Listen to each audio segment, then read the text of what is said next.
नहीं। हाँ, ignition temperature क्या होता है, तू बता बेटा। जो मिनिमम टेम्परेचर जिसमें कोई भी सब्सटेंस जल जाए। तो अपन देखते हैं, और अपन ने पढ़ा है कि भाई अगर हर एक सब्सटेंस के सभी के अपने अपने अलग अलग इग्निशन टेम्परेचर होते हैं। क्लियर है? ऐसा नहीं है कि ये कागज जिस टेम्परेचर पे जल जाएगा उसी टेम्परेचर पे लकड़ी भी जल जाए। क्लियर है? यानी सभी के इग्निशन टेम्परेचर अलग अलग होने चाहिए। कंबस्शन के लिए अपन 3 चीज़ें पढ़ी है। ऑक्सीजन का होना जरूरी है, उसके बाद कंबस्टेबल सब्सटेंसेज हो, थर्ड चीज इग्निशन टेम्परेचर। तो इस कागज से प्रैक्टिकल करेंगे। इस कागज को हम जला के देखते हैं नॉर्मली कि जल रहा है कि नहीं जल रहा है। एक मोमबत्ती है हमारे पास और कागज है, नॉर्मली हमें लग रहा है कि जल जाएगा, है ना? तो देखो जल रहा है, बुझा देगा इसको, यानी इसके इग्निशन टेम्परेचर इसको मिल चुका है। क्लियर है? अब इसको थोड़ा सा चेंज तो किया नहीं, तुम्हारे सामने जला हुआ दिख भी रहा है, ठीक है? अब इसे मैं क्या कर रहा हूँ, ये हमारे पास एक ग्लास है, पेपर कप है, इसके अंदर पानी है और इसमें हमने डिप किया पानी के अंदर, ठीक है? ये देख लो। अरे आ रही बात समझ में? अब मैं इस कागज को जलाना चाहूँगा, जल जाएगा? हाँ, दिल तो कह रहा है कि जल जाएगा, देखते हैं जलेगा कि नहीं जलेगा। चलो, वही कागज, वही मोमबत्ती, वही आग, देखते हैं क्या इसको जला पा रहा है क्या? अरे जल नहीं रहा यार, क्यों नहीं जल रहा है? कोई बताएगा?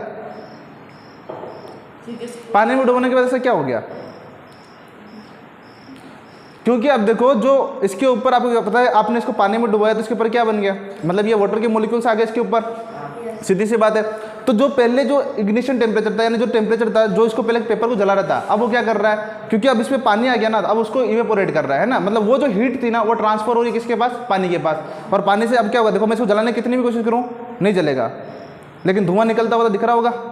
ये जब पूरा ये पानी सूख जाएगा ना, उसके बाद ये जलेगा। क्लियर? क्योंकि जितनी भी हीट है वो किसमें ट्रांसफर हो रही है? वाटर के अंदर ट्रांसफर हो रही है, यानी वो सारा का सारा हीट जो है वाटर को हटाने में लग रहा है इस पेपर से। क्लियर है? तो इसी तरीके से एक क्वेश्चन हमारे एनसीईआरटी में कि क्या हम किसी पेपर कप के अंदर पानी को बॉईल कर सकते हैं? तो हमारा दिल तो बोलता है कि नहीं। अरे अंदर से तो ये आवाज़ आती है ना, नहीं। लेकिन रियली में अगर आंसर बोलोगे तो क्या होगा? कर सकते हैं। क्यों?